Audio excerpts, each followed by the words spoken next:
Alrighty. Waiting for YouTube to catch up. Or actually, yeah, YouTube to catch up with live. Waiting for YouTube to catch up. There it goes. Okay, all good. A little late today. This stream completely slipped my mind, so many apologies for that. But here we are now, so let's go live from Cabot, Arkansas. It's answering your financial questions. This one is number 79 in the series. And I'm Coach Steve Money. I'm a Ramsey Solutions certified financial coach. And if you scroll down on my YouTube page, you'll see previous episodes of this show, answering your financial questions. Also, the Ramsey Show After Show. But in between them is the music playlist, and in there I have eight or so songs that are Ramsey adjacent in there, and they're parodies, kind of. Not really a parody, but just using the music. It is a good example of it, the Rachel Cruz song.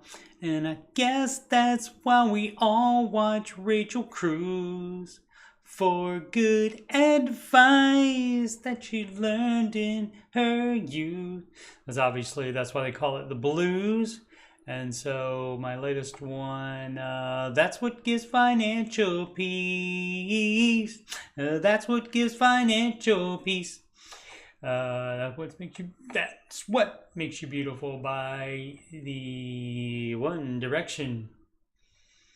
Alrighty, let's get going with questions here. Student loan advice. Oh, we're on reddit.com/r/Dave Ramsey. Not run by Ramsey Solutions, run by fans. If you want a forum that is run by Ramsey Solutions, that would be on Facebook, the Ramsey Baby Steps community. All right, that's from Samman258. Student loan advice. Let's go ahead and open it up so we can see the whole question. 28 man, have about 60K in my checking account and 32-ish K in student debt. Looking to see what folks would recommend.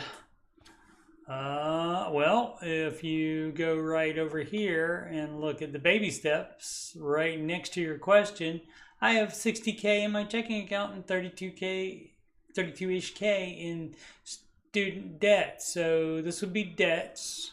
Pay off all debts from smallest to largest, baby step 2. It says save $1,000 before that. This person has $59,000 more than you're supposed to have for baby step 1. And so, right off the bat,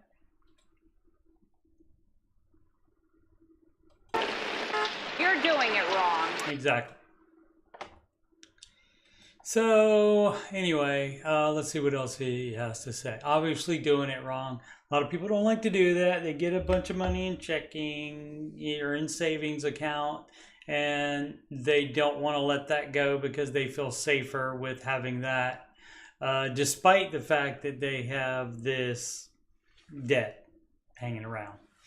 Let's see, looking to see what folks recommend. I'm fairly familiar with investing. I have a Roth and 401k, plus my own investments, plus I have this itch. But I have this itch to just pay the whole balance off and be done with it in one go. Well, that, sir, would be the correct side of the force, not the dark side of the force. That would be the light calling out to you. Just let it in. That's from is that from episode 7 or 8? The Last Jedi. It might be for me. I've looked at just paying off the higher interest loans first and killing the rest with auto payments over the year. And why would you stretch it out like that? Many have told me not to pay it off in one lump sum because of credit impacts, but like it's just kind of sitting there and I don't have the cash to get rid of it. Oh, and I have the cash to get rid of it. Okay. Exactly. Exactly. And also, you don't need a credit score for anything. I have a 760 credit score, which you don't need for anything. Car's paid off and no reason to really be looking at a new one, right? Live in the city, so would rather just drive the beater. I rent my apartment for a reasonable rate and pretty much live as frugally as possible without hating my life every day. That's great. Rent is about 10 to 18% of monthly income, work in sales, so commissions vary. Any suggestions will be helpful. As always, follow the baby steps. You have the right inclination. You might be watching too much TikTok money advice or something. I don't know. But, I mean, because even if you pay it off, you still have, what, $28,000 in savings. And so I don't know if you have an emergency fund on top of that, but that is at least a darn good start to emergency fund, if not enough for the whole thing. So yeah, that would be the advice. Follow the baby steps, which is generally going to be the advice every single time for every single question. It's not always the answer for every single question, but any question involving what you should do and in what order, that's going to be follow the baby steps. Very simple. Belongs to the wise. Just finished baby step 3 today. And baby step 3 is, of course, grow your $1,000 savings that you started in step 1 into 3 to 6 months of living expenses, fully funded emergency fund. Right. And so after 4 years, 3 months, and 5 days of paying off debt, $110K of student loans, and saving up an emergency fund of $10K, my husband and I are finally, for the first time in our marriage, not broke. I had to tell someone so that someone is you all. Thanking God, Dave, and the process. It works. Baby step 3 took way longer than I felt like it should, but it's done now. Tonight we ordered takeout and appetizer to celebrate. Huzzah. Absolutely. Takeout and appetizers on top of that. On baby step 4, absolutely. Not only it is allowed, it is encouraged. You did a great job. I mean, it took a while. Some people, when they start baby step 3, it's not paying off debt, so it doesn't seem like it is as important, but it certainly is, and that's why the recommendation is that you stay gazelle intense. I made one word out of it. Gazelle intense until that is paid off completely. But yeah, good job. As a matter of fact, you get, haven't played this lately, you get congratulations. What have we got for Johnny-O? Baby step 4.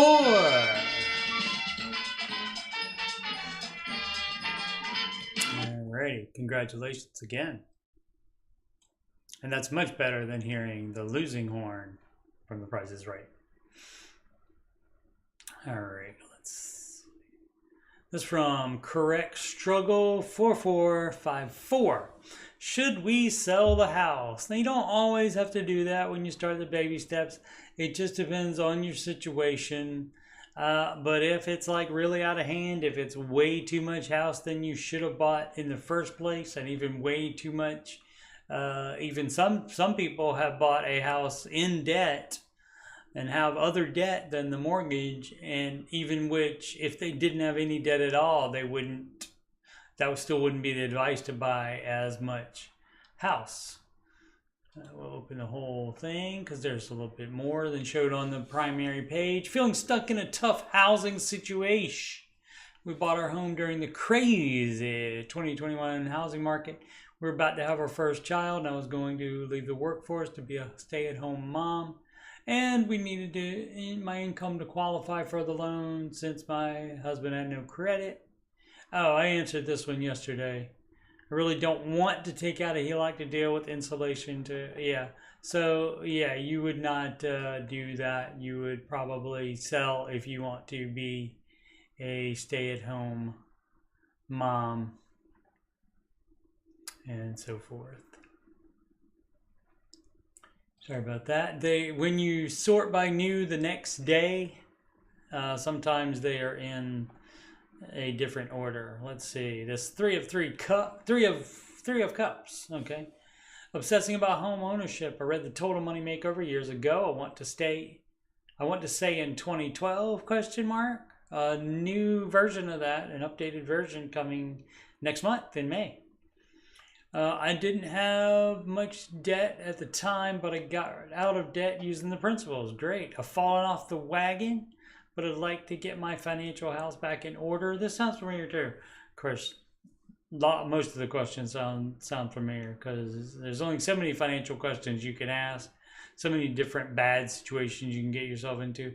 Lately, I'm obsessed with the thought of buying a house. I think it's because I had a baby less than a year ago. Nesting. Yeah. Nesting happens.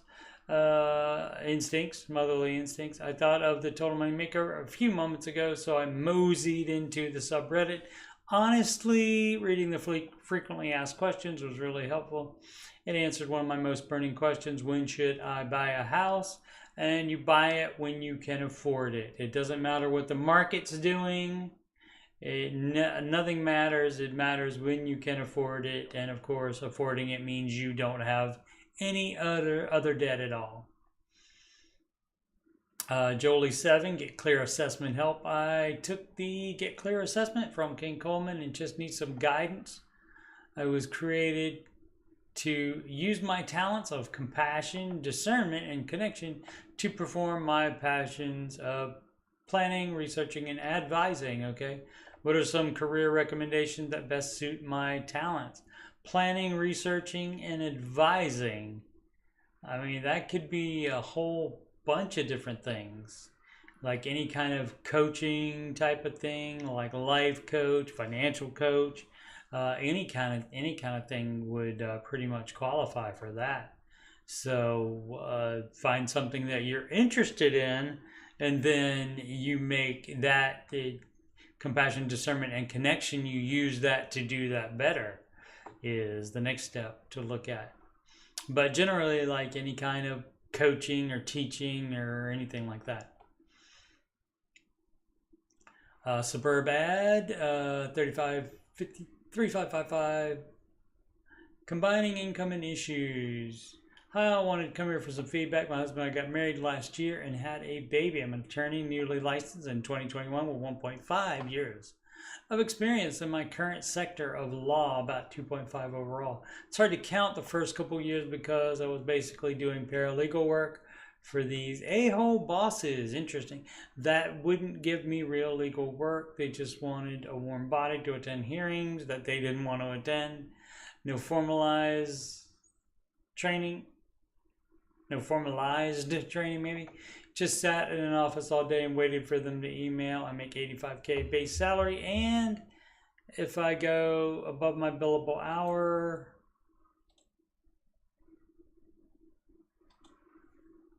whoa, it's a book. War and Peace here. All right, is there a TLDR? Let's try the last of it. I think my husband would see me as a hypocrite for taking out loans from my school, but not being willing to assist in helping to pay off loans for his daughter. Oh my, there's a lot going on here. I also fear that with that degree, the job market will be scarce and she will be coming back to live with us for a couple of years, meaning a whole new body to support and student debt. I just can't get on board.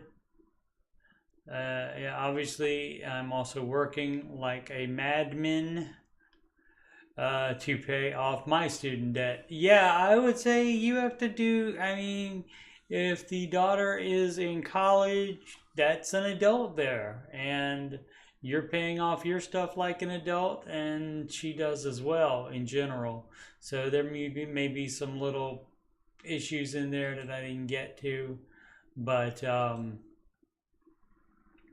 basically, I mean, but as always, every time it's, and I have a spouse, but I'm coming to Reddit instead of talking to the spouse, that's the wrong play. I mean, it's nothing wrong with getting extra feedback, but he's the main person you got to talk to. It's communicate is one about anything that's bothering you. You don't hold it inside and let it fester. You talk to the spouse about that. Two, compromise. So even if it's not the Ramsey plan, obviously that's the best advice. But if the spouse will not do it, compromise on what you're doing. As far as, and do it as best you can. Normally, it's not as good. It makes the process take way longer, and you could get resentment about that because you may be more gazelle intense than the spouse, and the spouse not being gazelle intense works against you. So you're like at this level, and the spouse is at this level, and then every time, like if you pay something off and get closer to this way, and then he blows $100 and that pushes it that way again, and so constantly going against each other. That's why you got to be on the same page, and that's why that is part of baby step 0. Get on the same page with spouse. But yes, and the third C, of course, communication, just one. 2 is compromise, and if you cannot compromise, then that's time for the third C, which is counseling. Up and down voting. I think my chair fell down. Yeah, it did. Up and down voting. Unless I missed it, what isn't there up and down voting in any post? You mean why isn't there? There is, right? There's not in yours. I guess people don't care about it. I don't know. But there is in that one. There is up and down voting. Maybe you just saw some too early, like yours, only a day ago, and maybe the 3 people that bothered to comment, they didn't upvote it or downvote it. Just a little bit of fanit pick. I don't know what that means. What was your wow, I'm doing this moment? Baby step 2, flare. I don't like to talk about my flare. What was the realization you had that made you go, wow, I'm doing this, or this is the change? Ours was just today, remembering how after the initial large charge from 2 years ago when we had our first major car repair, $1,700 that we needed to put on a credit card. It took us a balance transfer and a whole year to pay off that car's balance.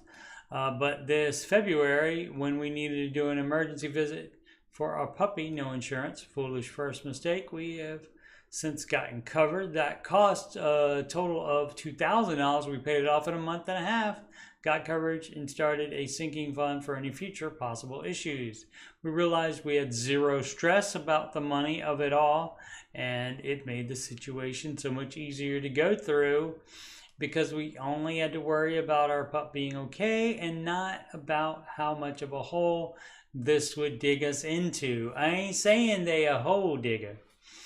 Yeah, and so that's the whole thing. That's the whole thing. Zero stress about the money of it all. And that's financial peace. That's exactly what it is. That's what gives financial peace. That's what gives financial peace. And yeah, and so that's the whole thing. That is exactly why you do all this stuff. That's why you sacrifice.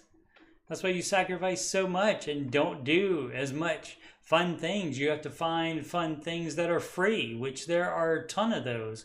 I enjoy doing a bunch of things that are free more than things that you have to pay for.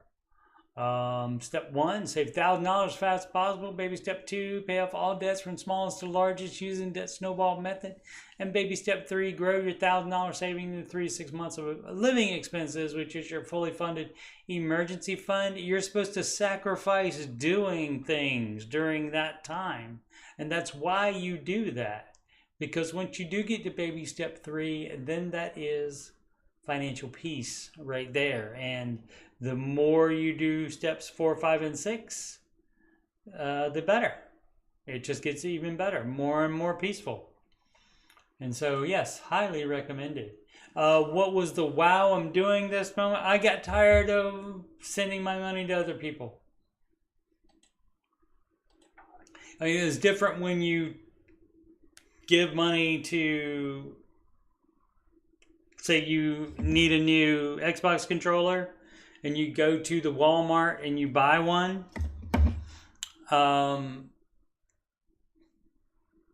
You know, that's just that's like an even exchange.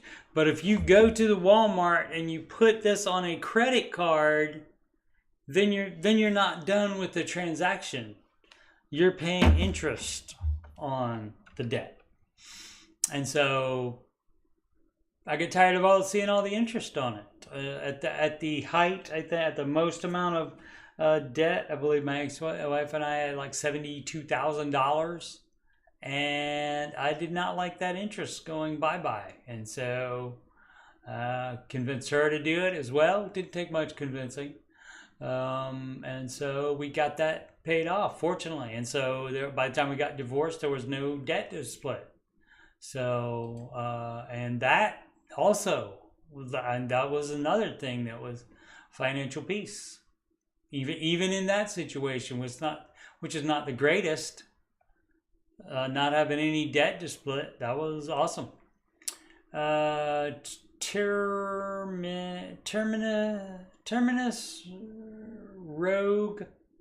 Rogue, but they used some numbers in there. Apparently they're prints. Finally, on to baby step 3B and 4. Feels great. Anyone can do this. As a reminder, step 3B, which is not in here, is one of the missing baby steps. Video forthcoming still on it. I've been saying that for over 6 months, I feel like now. But baby step 0 and baby step 3B not on here. I believe, if I'm not mistaken, that 3B is going to be included in the list of baby steps by Ramsey Solutions. The reason I say that is because I always bring up what I do when I do these streams. I always bring up this from Ramsey Solutions, 7 baby steps. I brought this up one day and it had baby step 3B in there. So I think somebody must have uploaded that incorrectly, and hopefully didn't get fired for doing that. But the next time I did it, it was gone. So I would imagine in May, in combination with the updated Total Money Makeover, I imagine 3B would be in there. And so we'll have to see about that. Where were we? Finally on to step 3B and 4. Feels great. Anyone can do this. That's right. You just have to be willing to tell yourself no and do without stuff that you want. You have to make coffee at home instead of go get Starbucks every single day because it costs $6 each time. And you don't have to whine about stuff like the young lady in the article that I did a commentary on last month.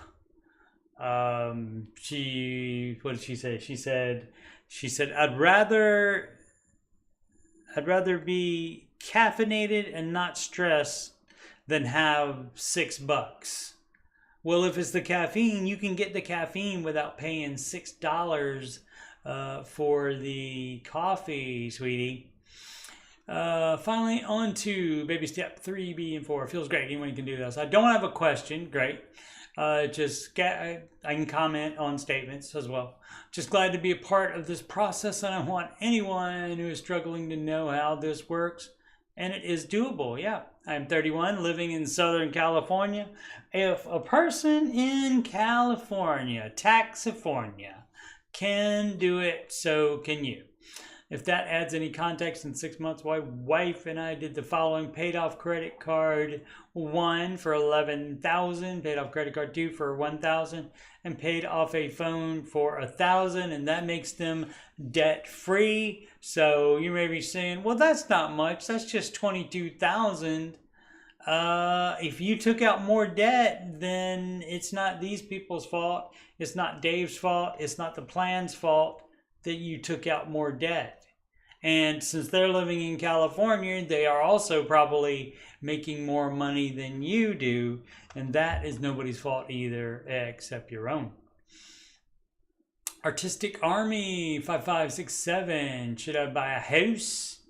If so, how much? Well, let's see. My significant other and I currently making $140,000 before a commission. Well, first you should buy a marriage license and marry that significant other, because you don't buy anything with someone you are not married to. That includes friends and family. So no going into business with friends or family either. You can work in a family member's business, but you cannot own it with them, because that leads to way too many problems. Let's see. 140 before commissions, 250 to 280 annually after.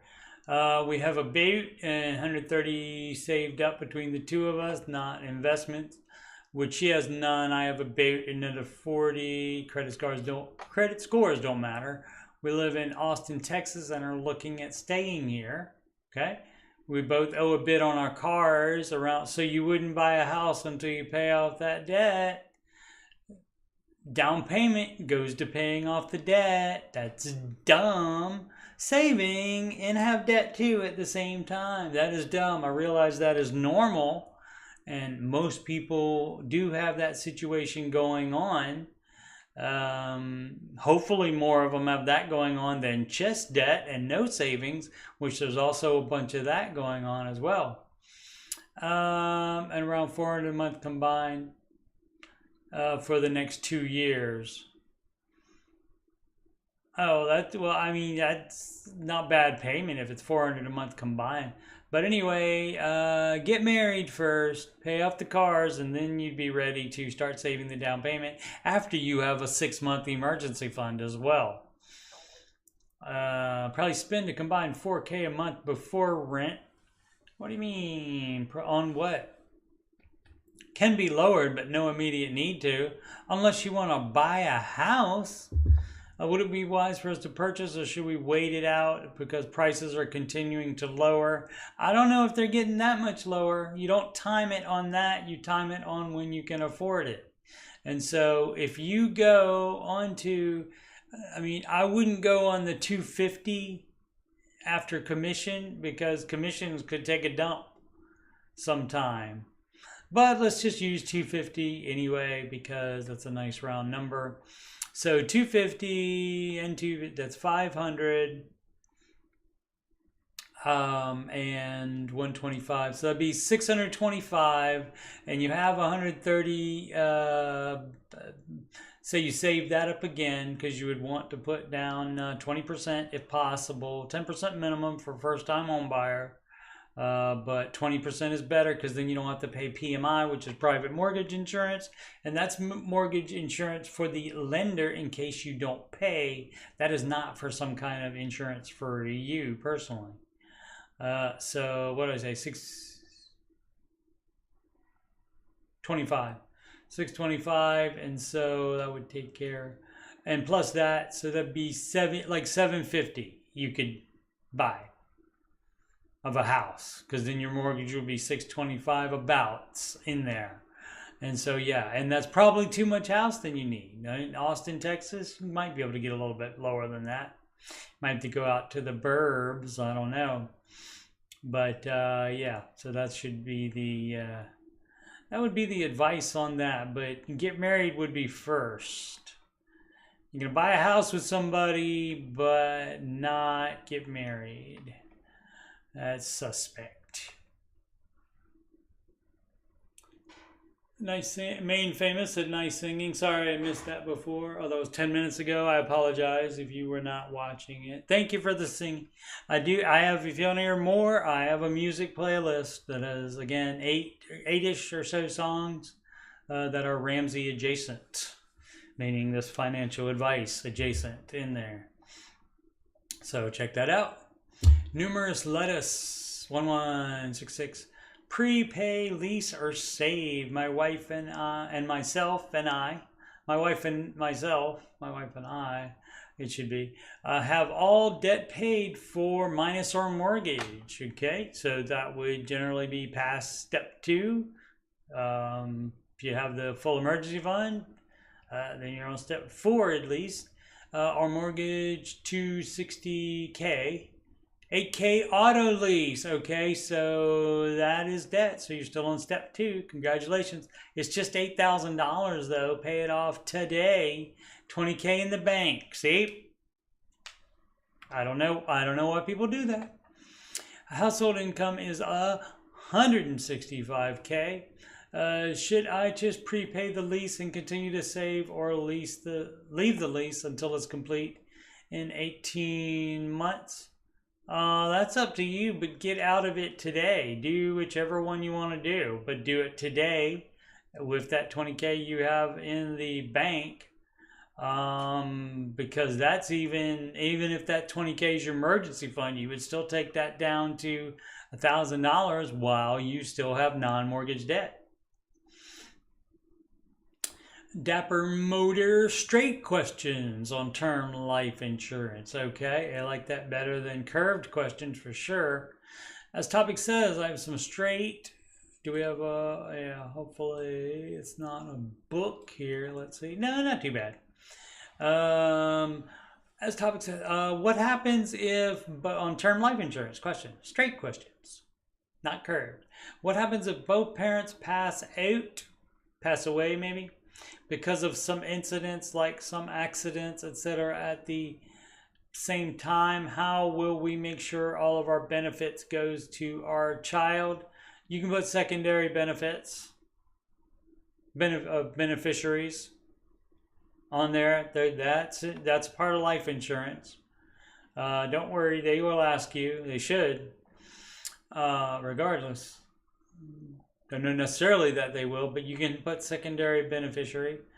Let's say I take 20 years of term life insurance, nothing happens to us, and that term is expired. What is next after that? Well, following the baby steps, you hope at that point maybe you could self-insure. And as you get older, maybe you don't have any dependents anymore. And so that takes a burden off as well. And so it just depends on whether you would need more term life insurance. If you can't self-insure anything that could possibly happen to you, then you would just get another session of term life insurance. Let's see, we already have life insurance. Having term life insurance, what kind of life insurance do you have now? If it's whole life, get out of that crap and get more term life insurance. Having term life insurance puts us where in context or of benefit or disadvantage. Term life, none. What other life insurance? If you have whole life insurance, get out of that crap. Where does paying taxes or getting tax break come under term life insurance? You don't get any for that. You have to pay taxes on the money. Just like you pay taxes on the money before you go buy groceries with it, you have to pay taxes on the income before buying term life insurance with it. Let's say our child comes out,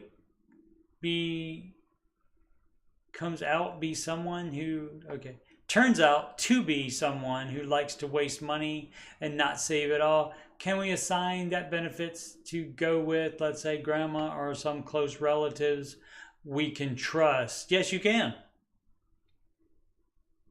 But I mean, you never know.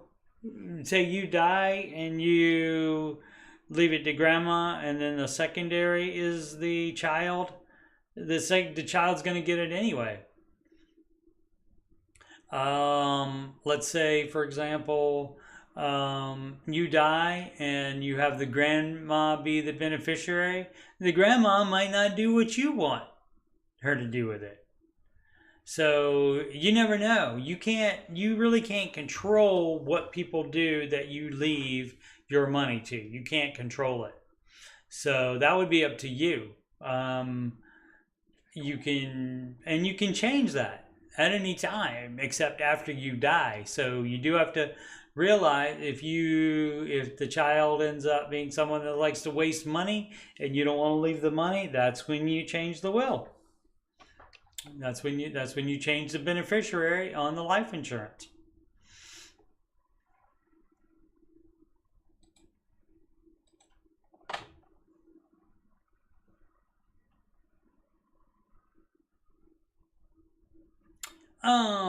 Annual hedgehog. Did this fall down again? It did.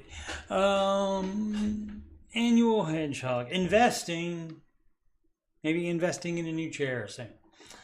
Or I think there's some things you can do to try to fix it. Rather than replace the what is that, the hydraulic part of it? Not hydraulics. It's a similar word to that, I think. Annual hedgehog 8476. Tackling credit card and car loan debt, but also want to go back to college, sell my condo to pay for college and debts. You could. I got a raise in my first job and have a second job part-time to pay off my credit cards and car loan faster. But I still have 6 classes left to complete my management degree from a state college, but I never finished. I work in the supply chain field, so it's a fairly relevant degree. Okay. I've learned the hard way that a college degree does matter unless you want a broken back by the time you're 50. I'm almost 27 now. And if you're already working in the supply chain field, you're not loading trucks probably doing logistics or something like that. And so you won't have a broken back even if you don't get that degree. If you get the degree, it's possible you could move up. I'm not that familiar with the field, so I don't know what it requires. So look more into that. Even my current employer, with company trainings that are in the format of a college class, a college degree is still a massive leg up in the job market. And sadly, I understand. Yeah, I don't know if it is. A lot of times people say it is, and it ends up not being. And then what would Dave do? You make sure that it's a massive leg up. But as far as what you're supposed to do, if you're doing the baby steps, you're following Dave's Dave's advice. It's got the "What would Dave do" flair here, and the poster puts that on there. It's not automatically assigned, so they wanted to know what Dave would do. You make darn sure that it matters, because you don't want to pay for the rest of college and then the degree end up not making you a cent more. You do not want that to happen. Or even $5 more a paycheck, that kind of thing. You want it to be worth it. But also what you're supposed to do is, even if it will take you longer to finish, you're supposed to pay off debt. And if you decide to go to back to school now to finish those 6 classes, your main thing is that you don't take out more debt for that. You would cash flow the new classes and not pay as much on your debts in order to finish that. But the best case scenario is you are out of debt and then go back. So, but if you decide to finish those 6 classes ahead of time, you would cash flow those instead of taking out more debt. And so, because taking out more debt, that is part of baby step 0, where you decide you're not going to do that dumb crap anymore. Reed Cool, my partner, 28 female, isn't on the same page as me, 28 man, about finances. Don't know how to move forward. Well, as I said before, that is baby step 2. Baby step 0, excuse me. Baby step 0. Getting on the same page with spouse, and it shouldn't be a partner. I said partner here. It shouldn't be partner, it should be spouse. You don't combine finances with a partner. Me and my partner have been together just under 2 years. We live and work together. Shouldn't do that unless you are married. Very early in the relationship, I realized I was a financially responsible one. Well, then it shouldn't be a shock, should it? Over the few years, I've been the one who picks up a majority of the bills, going out to eat, etc., groceries, etc. We split rent and a few things here and there, but I feel like, for me, I'm the main person when it comes to finances. Over the last 2 years, I've almost tripled my income, tripling it, $85K a year. Over the last month, I've really decided I need to take control of my finances and pay off my $26K in debt. That is fabulous. Yes, do that, which includes student loans at somewhere. Oh, and one credit card and a like of credit. We don't have a like of credit, a line of credit. Essentially, I told my partner that I'm going to be making a lot of sacrifices over the next year to be able to get out of this hole. And I ain't saying she a hole digger. And once I'm out, I never want to be back here again. Would like to pay cash for everything and save for things like trips, etc. She just doesn't seem to get it. She's normal and still wants to go on trips, etc. She doesn't think that saving for things is possible. Mind you, she is also about 35K in debt and makes 70K a year. We have completely different upbringings. I grew up in a middle-class family. My parents migrated to Canada in the 90s with $500 in their pocket, and I worked hard to make a life for them and their family. Whereas she was raised by a single mother on low income, so she seems to think that having debt is normal. It is. She right. And that's just the way it is. Do. I just can get her to change her mind. Can't, probably. Change her mindset on that. I really tried to help and show her that there is an end in sight. It'll just take a little bit of sacrificing. People don't like to do that in the short term to get there. Yeah, that's right. It's just for a hashtag season. And show her that there. Oh, I did that one. Short term to get there. Sacrifice short term. We want to get married and start a family in the next few years. I'm just finding it hard to move forward knowing where. We're on completely different pages when it comes to finances. Any suggestions are appreciated. Thanks in advance, you all. Well, you have to decide if that's going to be a deal breaker. You have to accept that the problem is you met 2 years ago. This person is the same person that they were. It's not her fault that you are. You're a different person now. You either figured it out by yourself or you got exposed to Mr. Ramsey and his baby steps, and now you're all about that. And so you are the one that is different. I have a friend in the exact same situation. His wife is the exact same person that he married. He is the one that changed. And so, again, first get married if you're going to get married. Okay, you decide if this money thing, if she doesn't change, that's not a deal breaker for you, because it could be. Because money fights and money problems, number one cause of fights. But so that's up to you. Decide if it's a deal breaker. So you get married. Say you get married and you decide, okay, we can work it out. So then at that point, you have to be able to work it out. So she has her mindset and you have your mindset. So that's not the same thing. So you have to, again, you communicate. you compromise on that. And so that's not going to be as gazelle intense as you want to do it. And it's also not going to be as spendy and deady as she wants to do it. So neither of you are getting what you want to get, but it's closer to each other than it was before. And if you can't do that, then you either don't get married in the first place and split up, or you do counseling and see if you can get that together. And probably counseling on that before you get married as well is what I would suggest on that. But again, this, I mean, I understand you think, I mean, this is the same way it is in politics as well. It's people have their opinions and they think they're right. And so everybody else is dumb.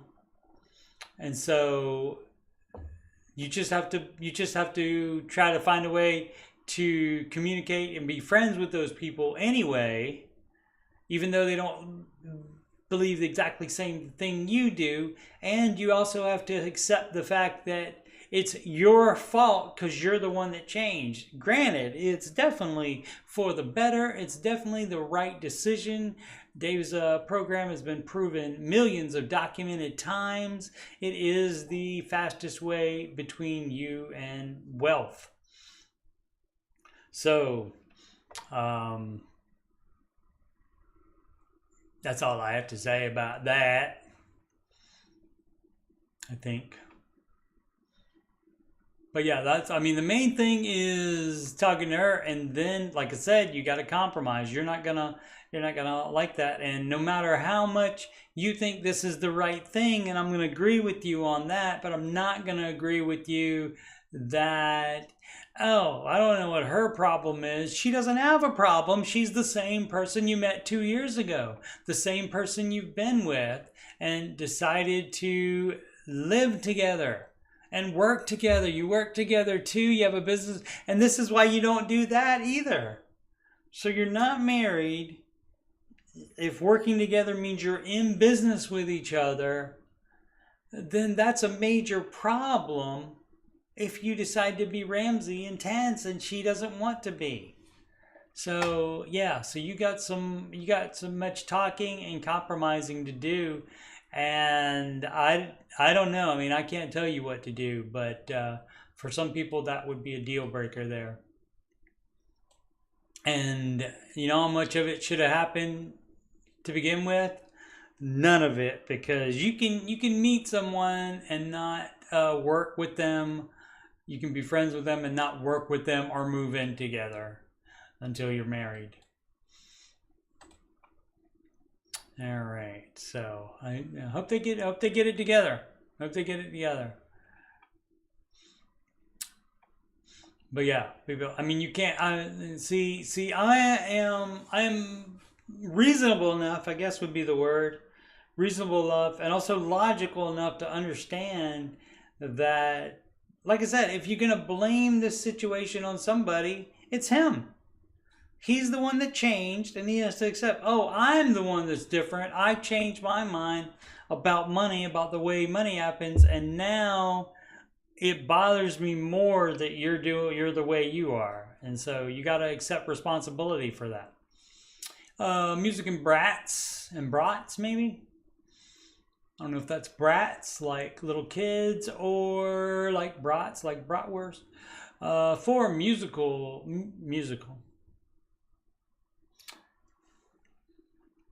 Yeah, I do like musicals, some of them. And singing. For mutual funds. Hi guys. My influencer voice there. Dave always speaks on the 4 funds he invests in, such as income and growth, aggressive growth, and international. Anyone have one in each category of these funds that they prefer to invest in? Dave says he uses a broker to pick the best one, and currently I'm relying on my own research and wanted to get some opinions. Thanks, all. What would Dave do? Flair, and this happens every so often. Tell me, you do the research and tell me what mutual funds I should invest in. You say you're doing your own research. It's not hard to find funds that beat the index. So some people just want to get all the answers. And some people will be more than happy to tell you what they're invested in. But those investments may not be good, and they may not do what you want them to do, which is beat the freaking index. So you can do your own research. I didn't know anything about it. Every bit of information you need is on the internet about every single mutual fund. And so you can look up whatever you want about it. And you just follow Dave's tips of each in those categories. And the income and growth is actually growth and income is what it's called. Growth, aggressive growth, and international. International is the same, but those other categories, aggressive growth is small cap. And the other two, one of them is mid cap and the other one is large cap. And so that's what it is. It's the 3 caps and international. And so most other things you see on the internet are people talking about them. You will see them described as small, mid, and large cap, and not these other words. I don't know if that was, in when Dave started doing investing, probably in the 70s, early 80s, something like that. I don't know. That may have been much more common. I don't know. He's not that much old. He's not as older than me as I would like. Let's just put it that way. But I don't know if that was what it was or that's just what he calls it. I don't know. But anyway, but most times you'll see small, mid, and large cap. International is international, of course. But yeah, you get those posts on here all the time asking, do the research for me and tell me what is working well for you so I don't have to do the research myself. That clear autumn sky, all right. 27 man looking for second job ideas for evenings and weekends. Hi everyone. Hi guys. After successfully using the debt snowball method to pay off my student loans and car loan, my mortgage is the only debt I have left. Check that out. It worked for this person too. Imagine that. I owe $119,000 at 6.75 interest on a house. Okay. I bought just over a year ago with the goal to pay it off as quickly as possible. I'm currently earning $97,000 a year. And a federal defense job, keep it safe. Although on that salary, I unfortunately only take home about $4,700 net each month. After deductions for pension and benefits, my mortgage payment is $1,040, just like the tax fund. Tax day coming up. Happy tax day, everyone. Hope you filed. Don't have to pay it if you don't have it. You at least got to file though, or get more penalties.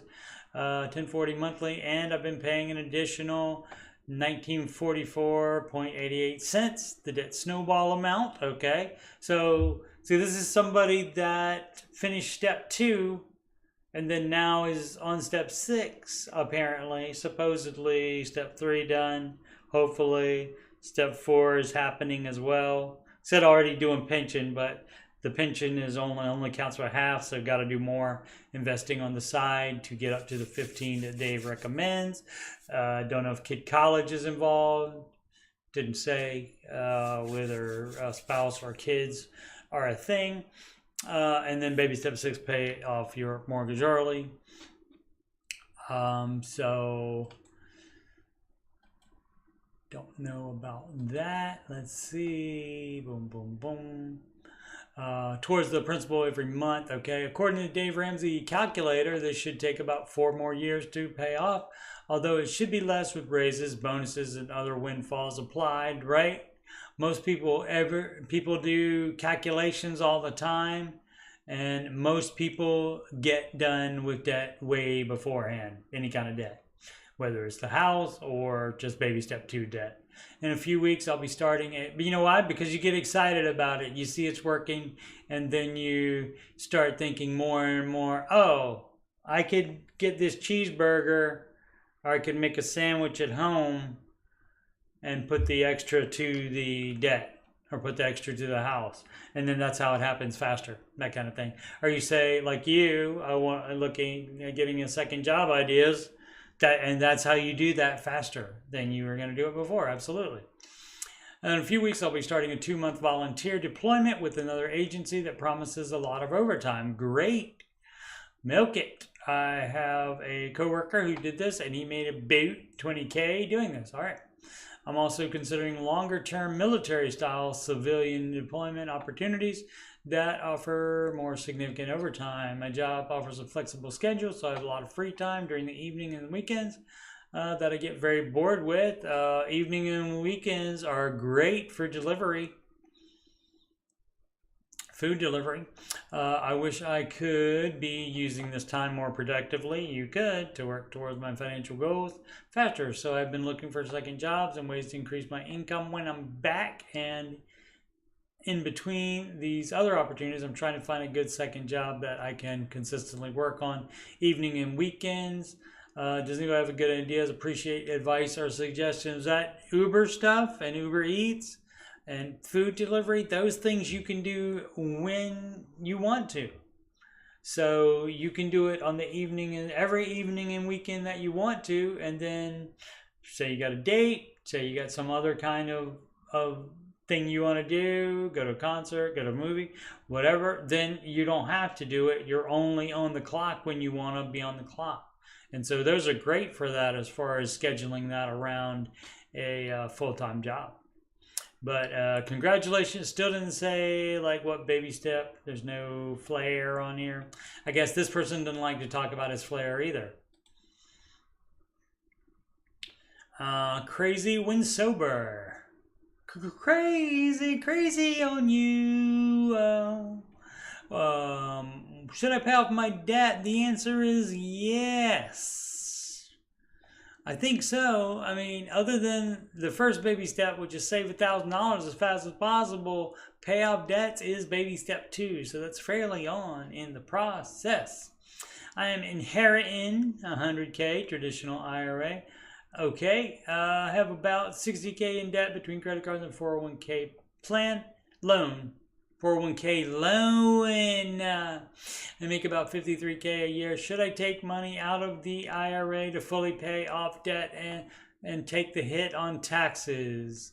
No, I wouldn't do that. You're not supposed to do that. You're not supposed to take out a 401K loan, so you wouldn't inherit the traditional IRA. Although anytime you take that out, you're gonna get hit with taxes. So. But it's an IRA though.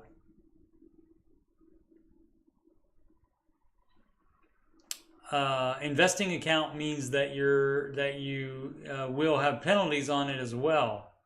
So that is not advised. I understand you're looking for a way to do it fast, of course, but that's not the way to do it.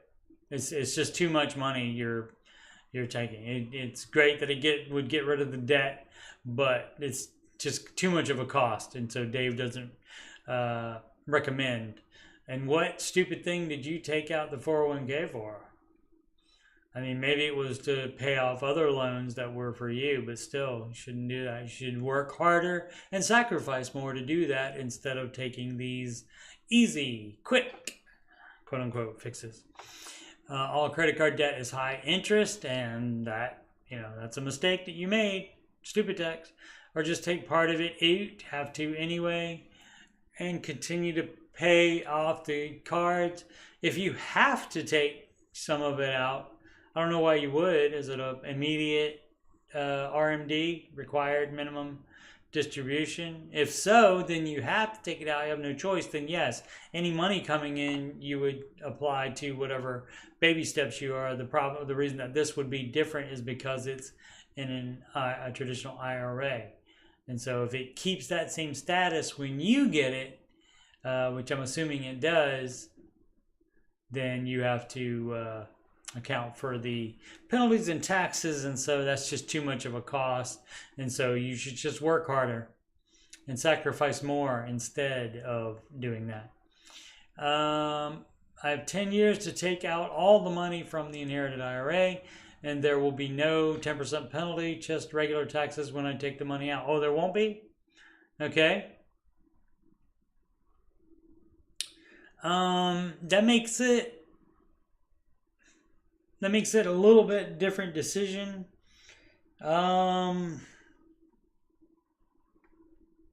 Like if you want to, I mean, you said you got to take out, so they got to take out 10% of it. It's $100,000. Okay, so basically that's $10,000 a year, and what it'll be maybe $3,000 in the taxes, and then $7,000 that you could apply.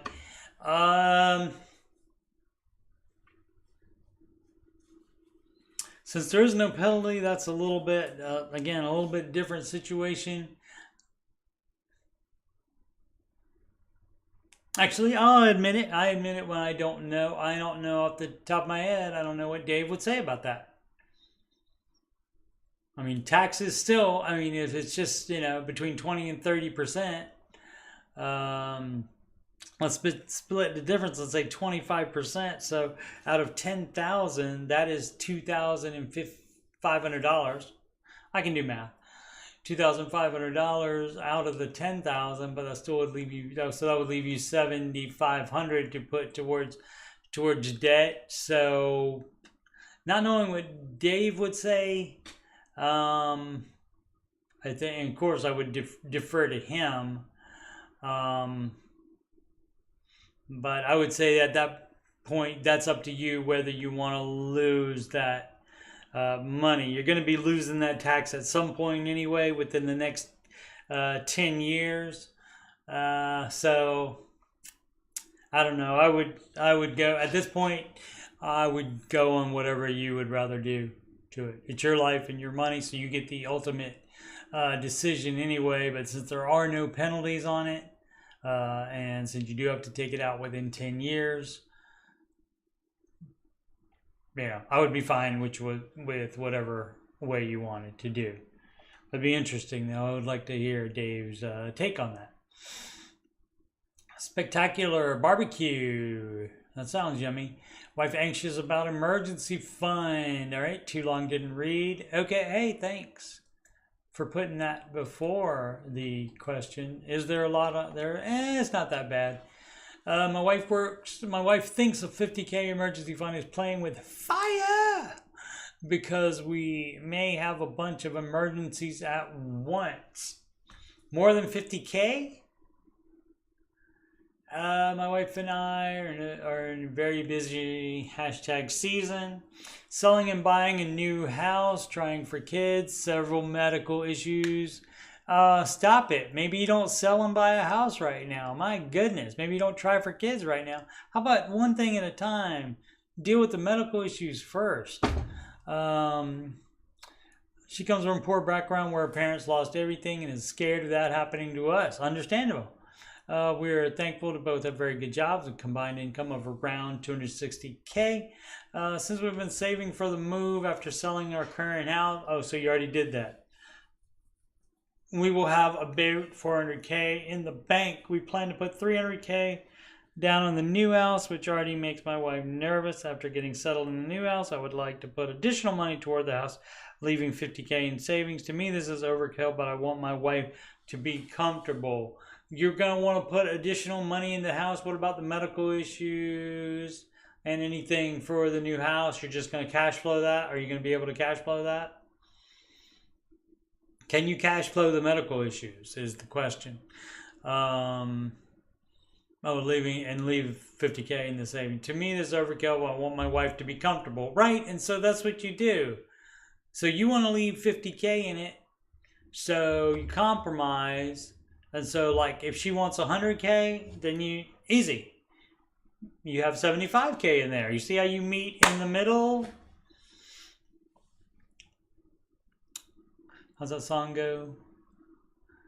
Why don't you meet me in the... No, why don't you just meet me in the middle? Losing my mind just a little. So that's what you would do. Meet in the middle there. Like I said, do 75 then.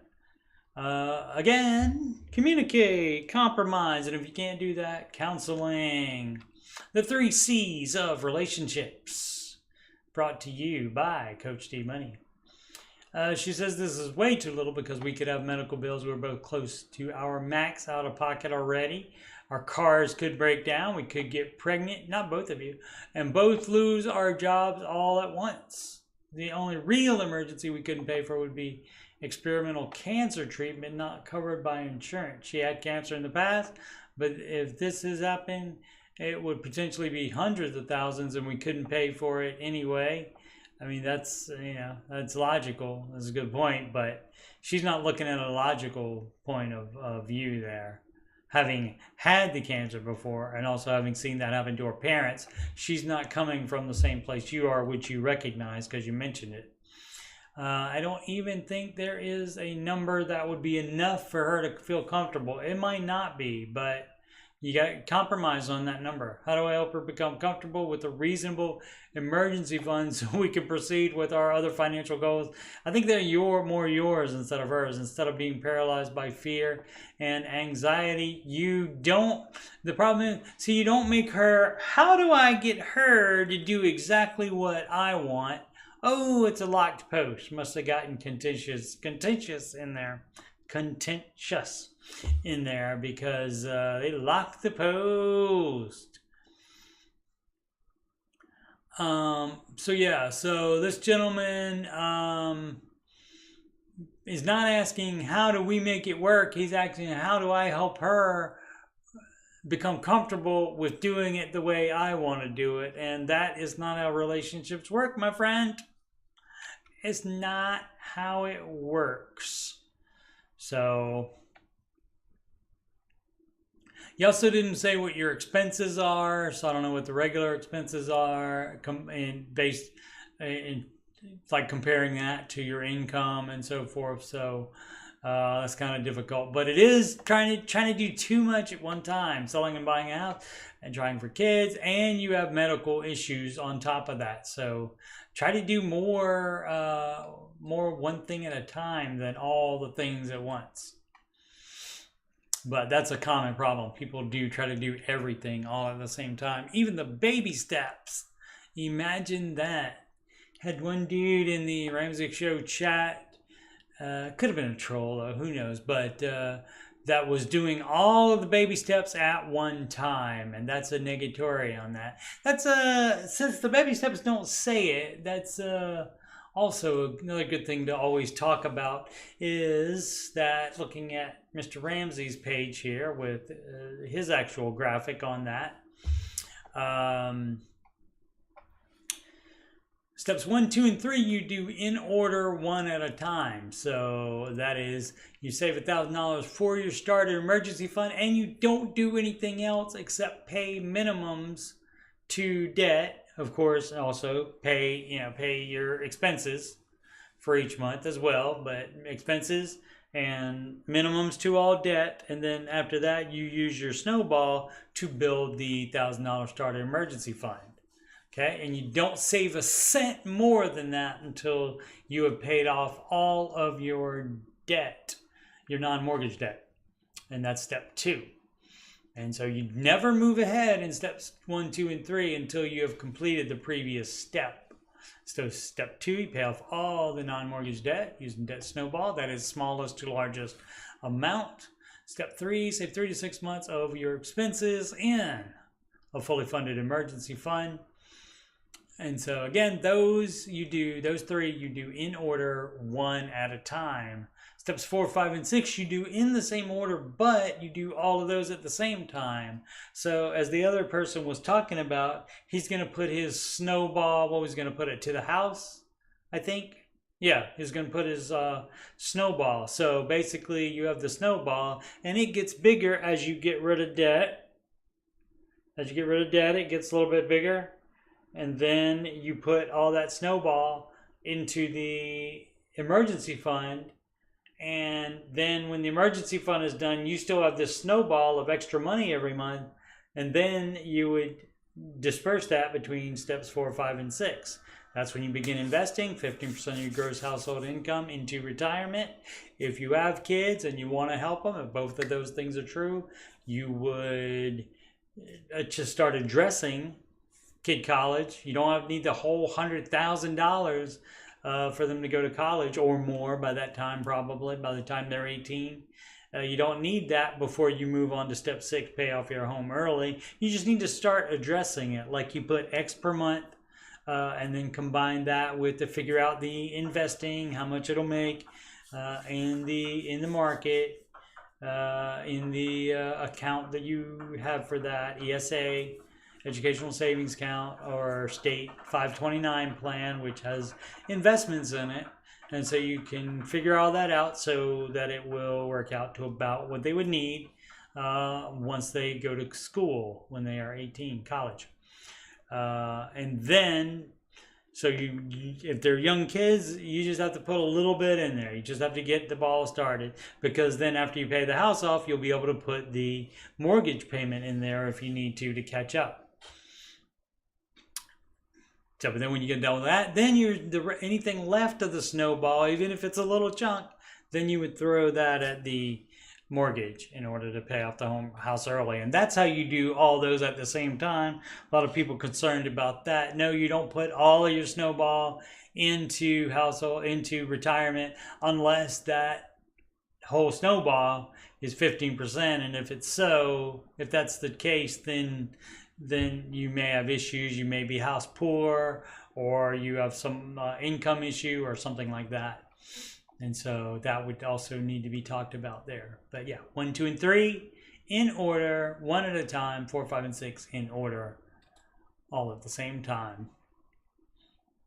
Specific replacement 1 asks, should I have pets when in debt? That's a good question. I'm new to baby steps, but I found it fascinating. All right, Spock. Currently, there is $300K mortgage left at 3%. We net $100,000 annually after maxing out 401K. We got a dog and a cat, and they cost about $150 monthly. Not to mention any vet visit. Had one last month for $600, right? Is it a good idea to keep them? Generally, if you are in the position that you could ask, is it a good idea to keep them, and that you would even think about getting rid of them, then it doesn't seem like you care that much about them. So, I mean, this is a situation that you have to decide. And if it's 2 of you, then again, you have to make the decision on that together. So if you're in a situation where you're just looking at the baby steps and you're trying to find, oh, I could save that $150 monthly by not having pets, I don't know why you got pets in the first place then. Not to mention any, let's see. Also, the boarding costs can be astronomical. If we ever take a 2-week vacation, so it is 2 of them there, 2 of them involved there, I would assume, not just a girlfriend that doesn't live with this person. It could be another $600 to $700 just for boarding. Yeah, they can take a bite. That stuff can take a bite. That's why you have to not take 2 weeks vacation, because you love your pet so much that you would want to stay with them instead of doing that. But like for that, I mean, netting $100K, even after maxing out the 401K, the $150 a month isn't your problem. Even an occasional vet visit, I think you can probably cash flow it if you don't have any debt. Just depends on if you have debt or the $300K mortgage. Depends on if you're house poor on that, which 100K is a $250,000 mortgage is what you would qualify for if you have no debt at all. So you do have too much house because probably you put on the 300K mortgage that's left is too much already, And then if you have had it for a while, then it would be higher. And then also if you put a down payment on it, it would be even higher. So you may want to ask, is it a good idea to keep the house instead of the pets?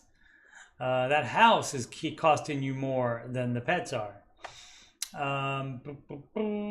Just to be clear, mortgage is the only debt left. Okay, great. There is an emergency fund for 6 months in place. Okay, that's all great. But yeah, so you got to think about everything I said there. If you're looking at 150 a month and then looking at the dog and the cat and are like, I'd rather have the 150. I don't know why you got them in the first place. It's possibly, again here, possibly again, the other person involved, if this is a couple and not talking about just a girlfriend that doesn't live with him, or vice versa in sex, if we ever take a vacation. So, but that does sound like if we are both in the house, and so even if not married, it sounds like they are living together. And so that's a decision that you guys, again, need to make, not thrown on Reddit for them to decide. Running to Reddit is the wrong place to run to. You run to the person you're in a relationship with and talk about it. Steffi853, what time is it? Steffi853, home equity loan question. The answer is no. Negatory, good buddy. No, never, for any reason. My husband and I recently took out a home equity loan, second mortgage, to do some major home renovations. Why? It is our only debt after our mortgage. You don't have the house paid off, and so you still borrowed on it. Do you think, per Dave's advice, it is wise to pay it down aggressively as if it were consumer debt? Yes. And then you continue the baby steps, or lump it in like our mortgage and focus on other areas, retirement, and then pay down both aggressively in a few years. Thanks. Baby step 1 there. Yeah, that's baby step 2. That's baby step 2. Shouldn't have done that in the first place. So yes, baby step 2, pay it off, and then do the baby steps correctly. Thank you, and please, and thank you. Oh, we're at the new. Maybe I can refresh and get one more.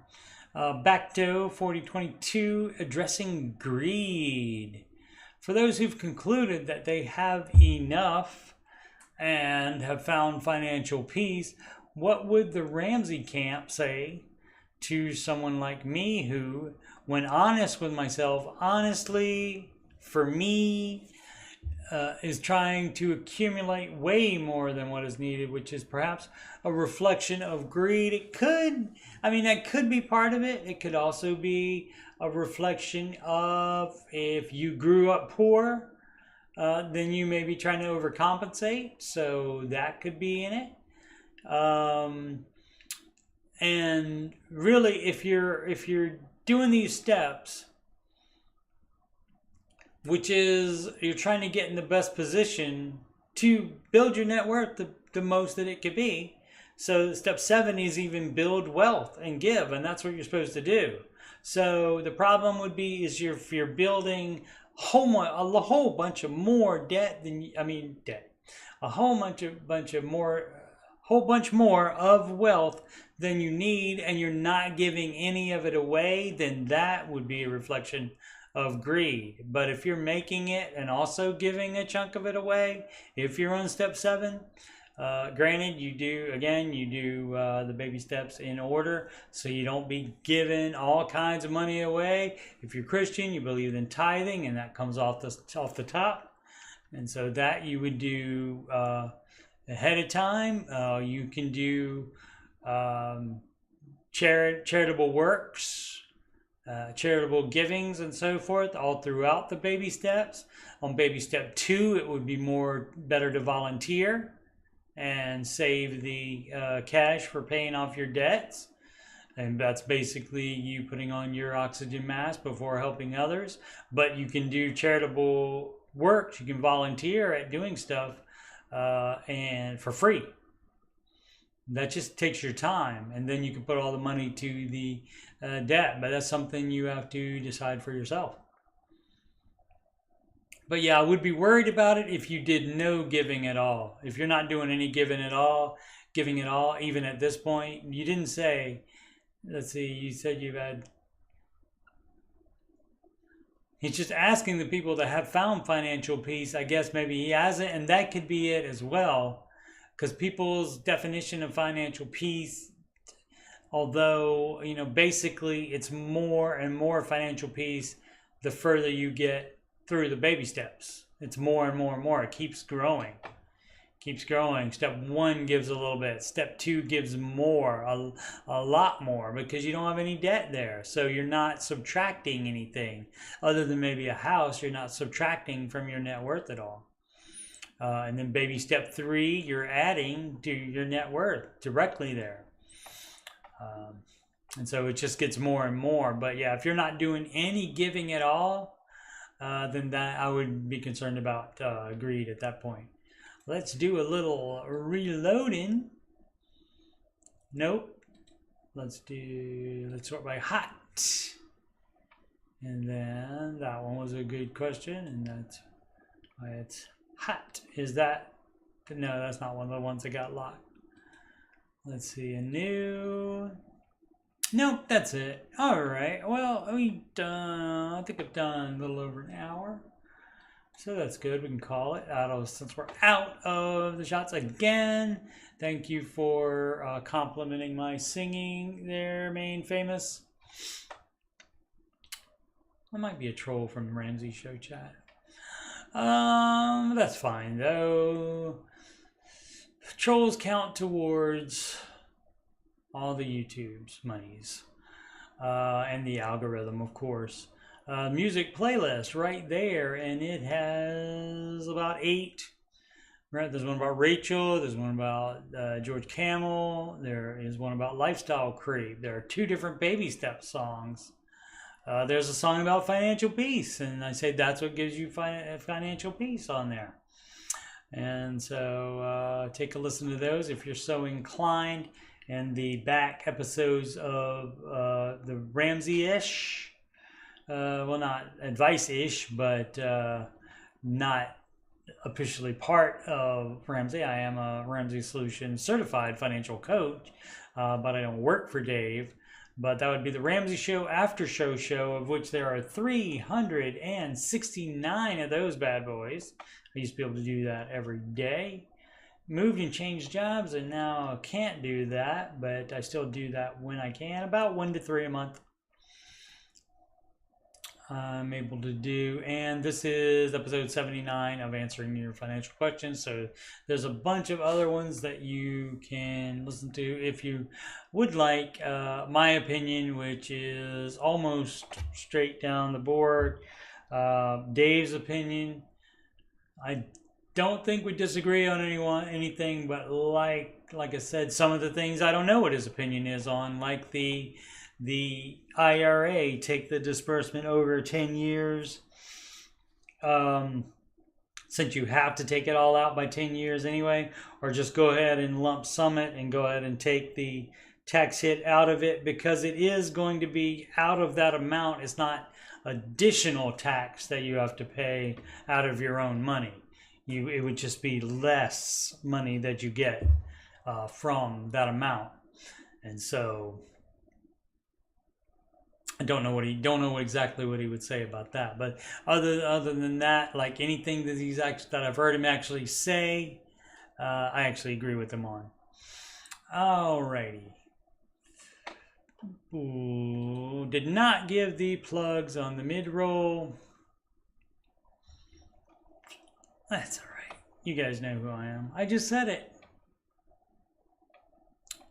Well, there it is.